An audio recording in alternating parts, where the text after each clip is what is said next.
The first time I realized something was seriously wrong in our neighborhood wasn't when the violation notices started showing up on people's doors.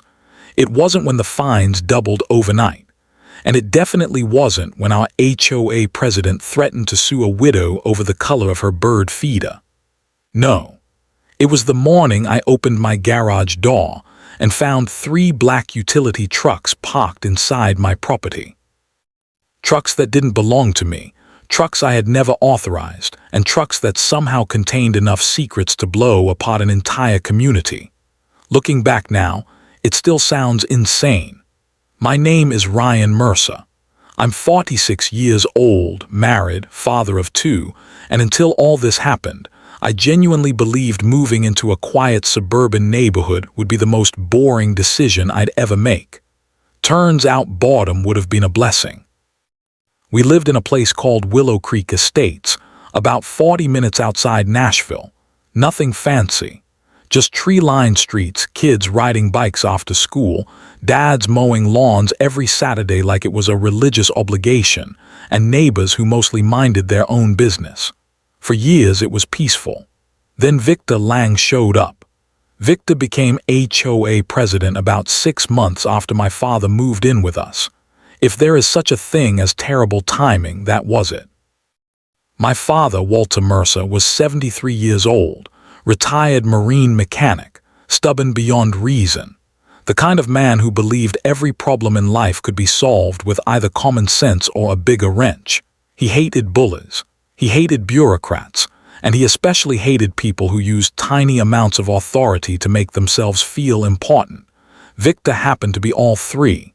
The man treated HOA regulations like sacred scripture. He carried a clipboard everywhere. Everywhere. I once saw him writing notes while walking his dog. Who takes violation notes during a dog walk? Victor did. At first it was little things, letters about trash cans, warnings about grass height, reminders about mailbox paint, annoying stuff, petty stuff. Most people rolled their eyes and moved on, but Victor never stopped. Every month there seemed to be a new rule. No basketball hoops visible after sunset. No decorative lights beyond approved seasonal dates. No garden decorations exceeding 12 inches. No this, no that, no joy allowed. Walter called him the mayor, not because anybody elected him, because he acted like he owned the place. One afternoon we were sitting on the porch drinking iced tea when Victor marched across our lawn carrying a folder, not walking near the lawn, actually crossing it. Walter immediately sat forward. "Oh boy," he muttered. "What?" "The mayor's approaching." Victor stopped at the bottom of the steps. "Ryan." "Victor."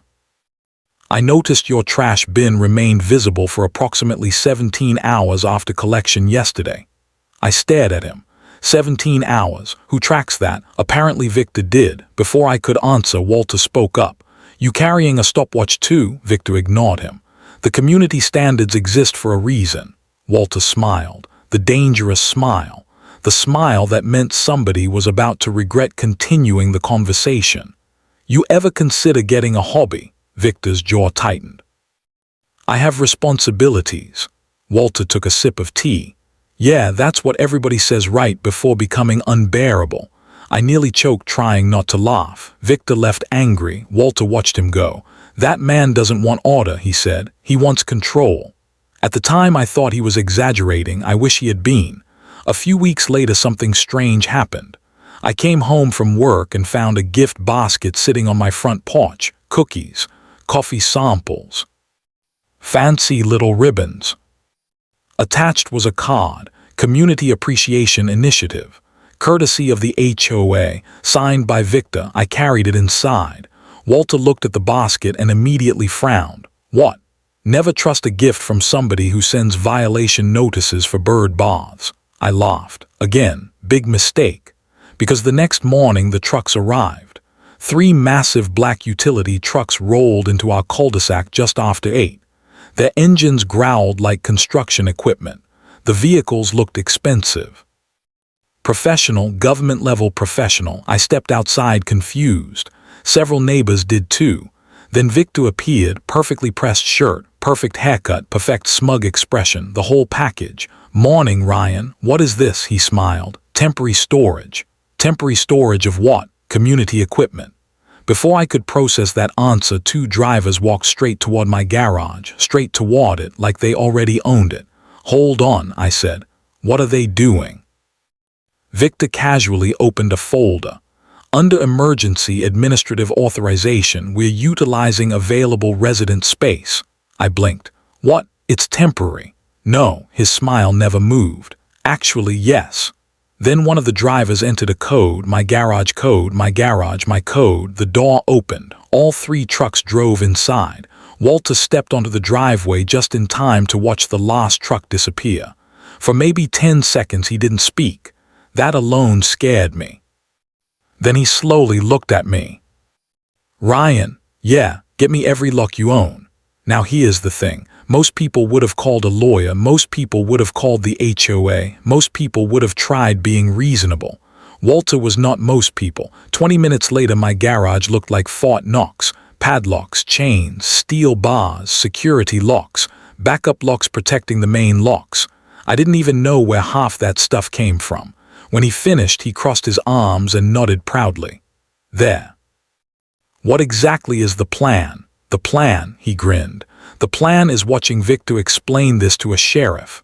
As if summoned by destiny, Victor came storming back less than an hour later. His face turned red the moment he saw the locks. "You cannot do this." Walter didn't even look at him. "Oh, I already did.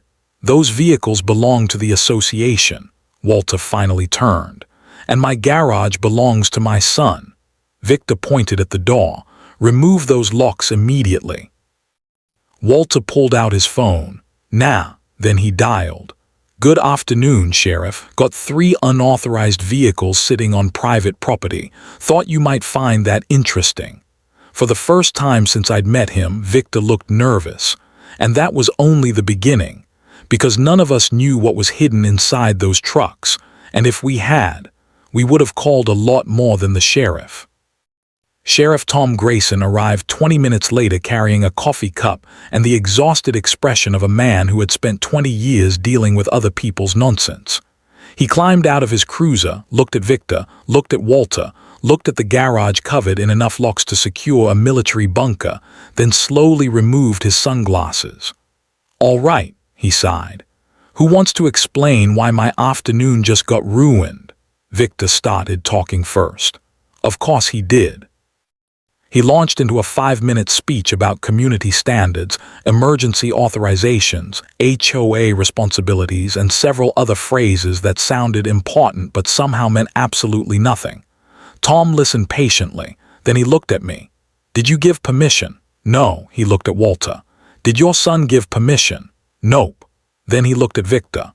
The silence lasted maybe 3 seconds. Victor knew, the sheriff knew, everybody knew. The conversation was over. "You can't store property on private land without consent," Tom finally said. Victor's face tightened. "But the HOA, I don't care if it's the HOA, NASA, or Elvis Presley." Tom pointed toward the garage. "You don't have permission." That was the moment everything changed, because Victor wasn't used to hearing the word no. Not from residents, not from neighbors, and definitely not from law enforcement. He walked away furious. The truck stayed exactly where they were. And for the first time in years, people around Willow Creek Estate started smiling whenever they saw Walter. By sunset, the entire neighborhood was talking about it. Somebody posted about the incident on Facebook. Then somebody else posted. Then somebody uploaded a blurry photo of Walter standing in front of the locked garage looking like a retired war general defending a fortress. By dinner, he had become a local legend. Walter pretended not to enjoy the attention. Pretended. That night he sat in the living room watching television with the volume turned low. Something felt different. He wasn't relaxed. He wasn't celebrating. He was waiting. I noticed it around 11. "Dad, you okay?" He never looked away from the window. "Victor's coming back." I laughed. Walter didn't. That should have been my first clue. People like Victor don't lose gracefully. They don't admit mistakes. They don't move on. They convince themselves they're right and everybody else is wrong. Then they double down. Around midnight I heard it. A metallic clink, very faint, very careful. The kind of sound somebody makes when they're trying not to make a sound. Walter was already standing before I even got out of bed. We moved quietly toward the front window, and there he was, Victor Lang, HOA president, community standards expert, self-appointed ruler of Willow Creek Estates, dressed entirely in black. Black hoodie, black gloves, black baseball cap, standing beside my garage with a bolt cutter. I stared in disbelief. Walter looked almost disappointed, called it.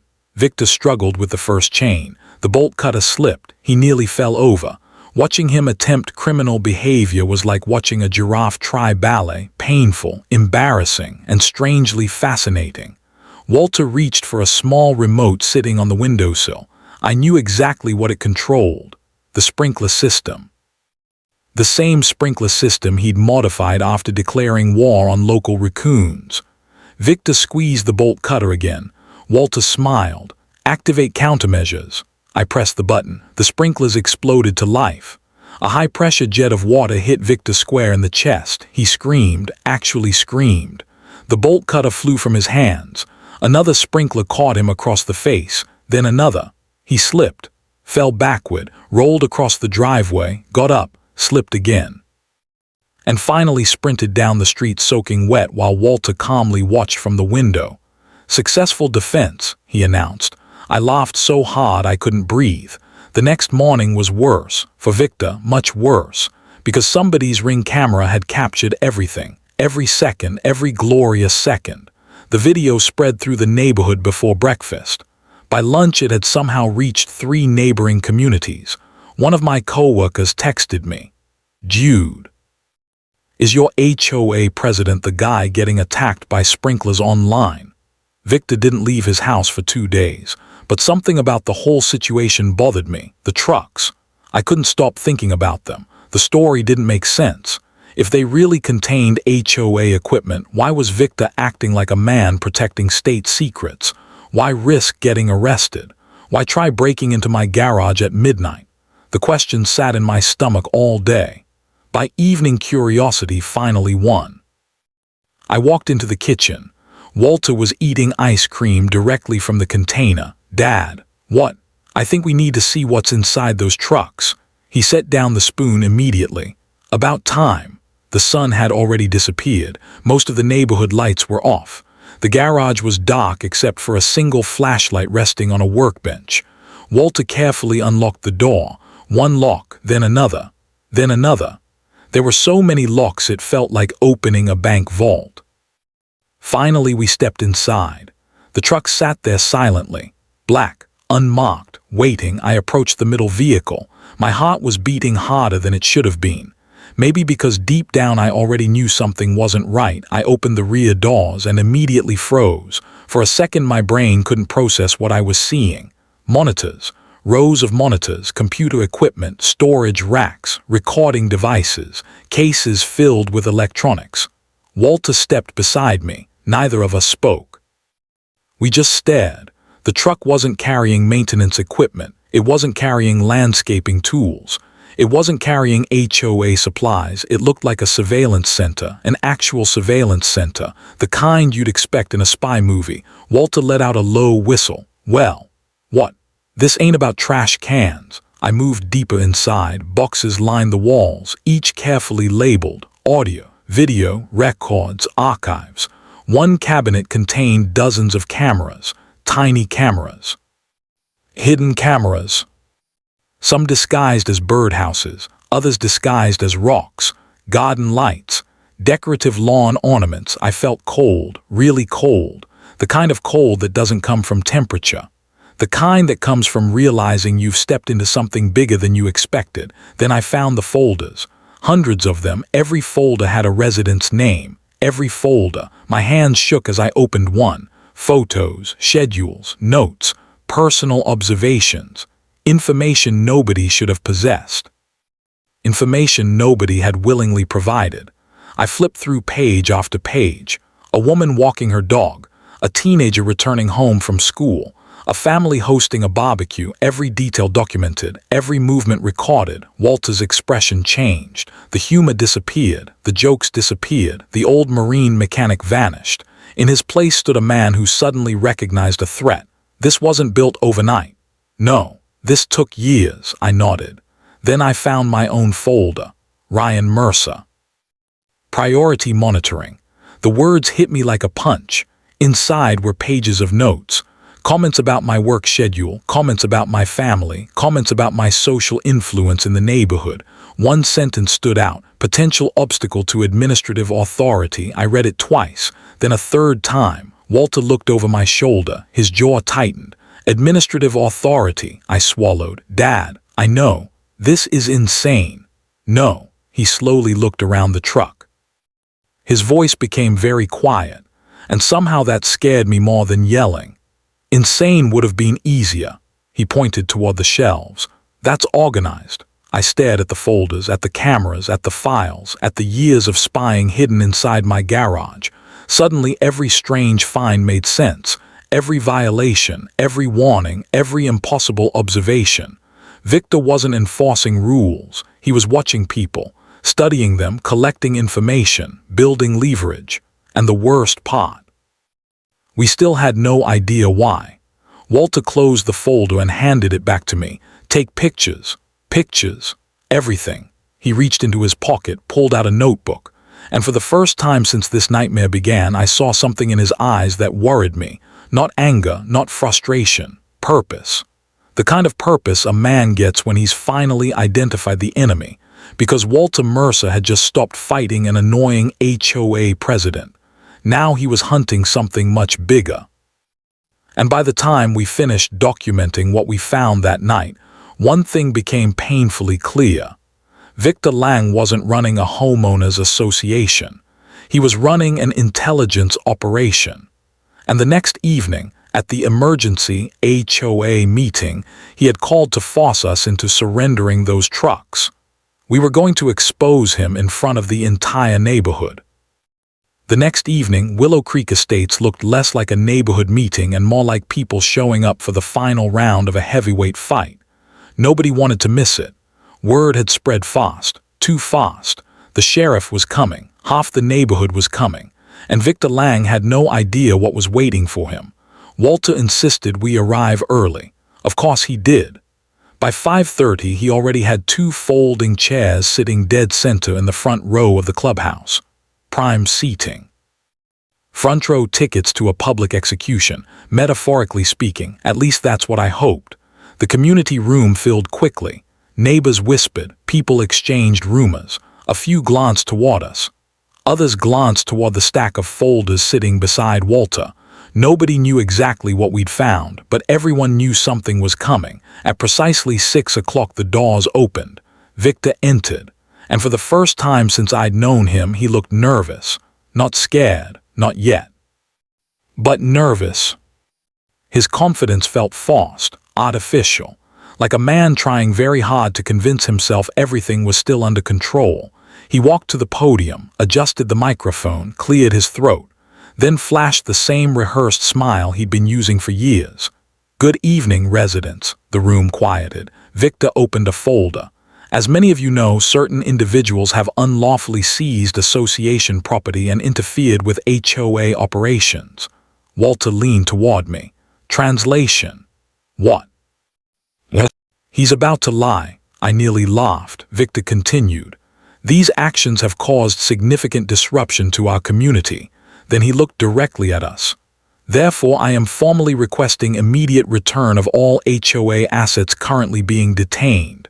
The room remained silent. Victor smiled, probably expecting applause. Instead, he got Walter. My father stood up, slowly, calmly, dangerously calm. Question. Victor visibly sighed. Yes, Walter. Do you always store surveillance equipment in HOA vehicles? The room froze. Every head turned. Victor blinked. What? Walter repeated himself, louder. Surveillance equipment. Silence. Absolute silence. Victor laughed nervously. That's ridiculous. Walter nodded. Good. Then he reached down and grabbed a large poster board. The first photograph appeared. A massive color print showing the inside of one of the trucks, monitors, recording equipment, camera storage racks. The room erupted instantly. What is that? Wait a second. Those were inside the trucks. Victor's face lost color, not much, just enough for me to notice. Enough to know he recognized the image. I stood, my heart pounding, my palms sweating, but there was no turning back now. We opened those vehicles after Mr. Lang attempted to break into my garage. The crowd immediately started whispering. Victor's head snapped toward me. You had no right, I interrupted. You parked 3 vehicles on my property. The crowd got louder. Several people nodded. Someone actually clapped. I continued. What we found wasn't HOA equipment. I held up another photograph, then another. Hidden cameras disguised as garden decorations, recording devices hidden inside birdhouses, listening equipment, tracking systems, folder after folder of resident information. The room transformed. You could literally feel it. Confusion became concern. Concern became disbelief. Disbelief became anger. A man near the back stood up. Is that my house? A woman in the 3rd row pointed at one photograph. That's my backyard. Another resident shouted. How did he get those pictures? Nobody had answers except Victor, and Victor suddenly looked like a man trapped inside a burning building. His carefully crafted smile disappeared. His voice became sharp, defensive, aggressive.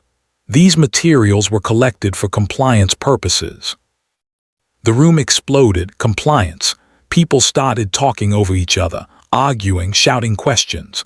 Walter raised both hands. Oddly enough, people listened. Maybe because everyone trusted him more than Victor now. Maybe because Walter looked like he might personally throw somebody through a wall if they interrupted him. I stepped forward. There are files. The room quieted again. Hundreds of files. I lifted one. Every resident has one. Gasps spread across the room. I opened the folder. Read directly from the pages.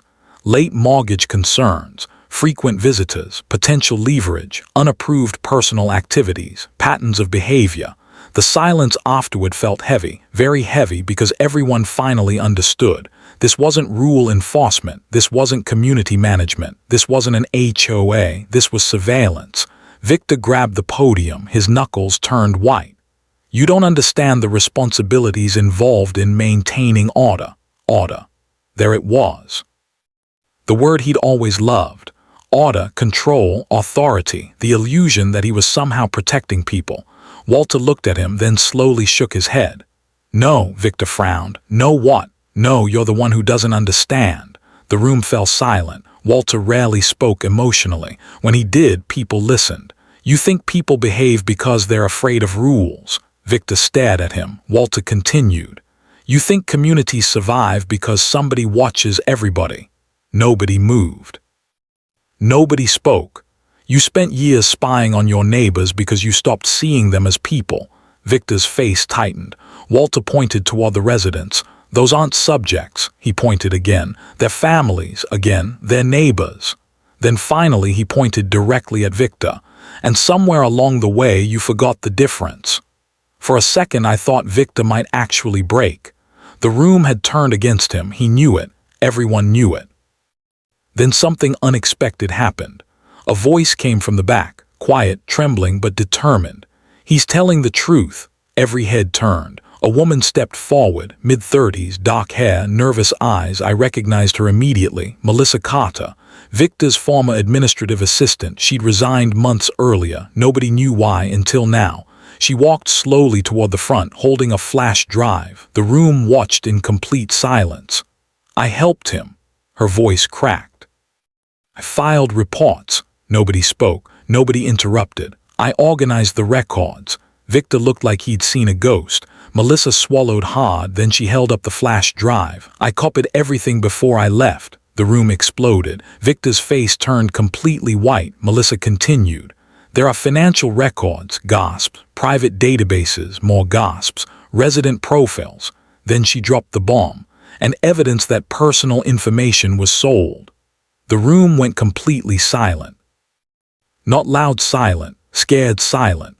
The kind of silence that happens when people hear something they never imagined possible. Sold, Information sold.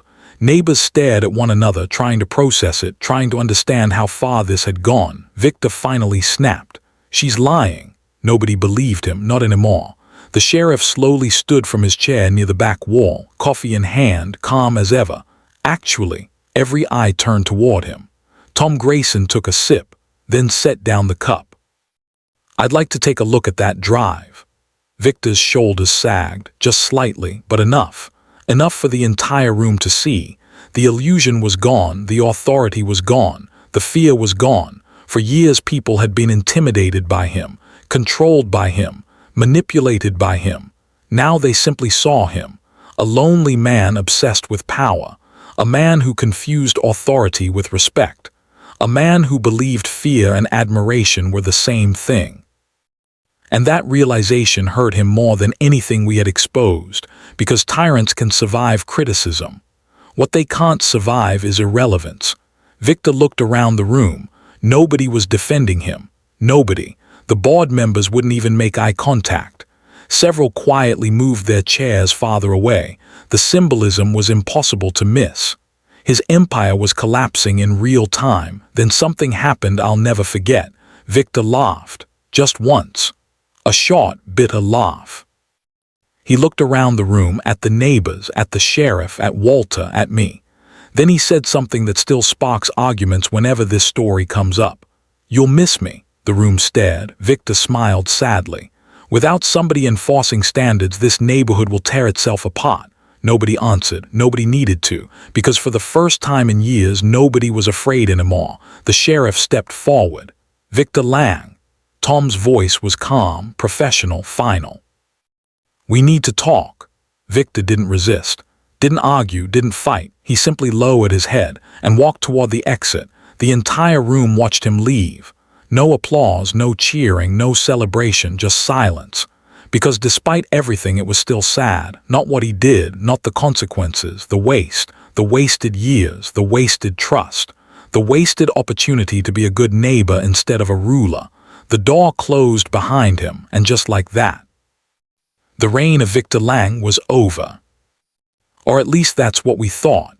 Because 3 days later, after the neighborhood had already started healing, after residents had begun tearing up ridiculous HOA regulations, after people finally started smiling again, Walter found something hovering above our backyard.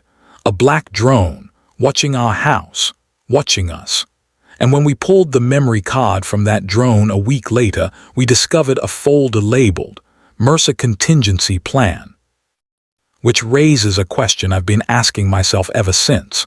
Was Victor really finished? Or had we only beaten the version of him everyone could see? If you've ever dealt with someone who abused power, or if you think communities need stronger rules no matter the cost, let me know in the comments, because even now people in Willow Creek Estates still argue about one thing. Did Victor create the problem? Or did he simply reveal what was already hiding underneath the surface?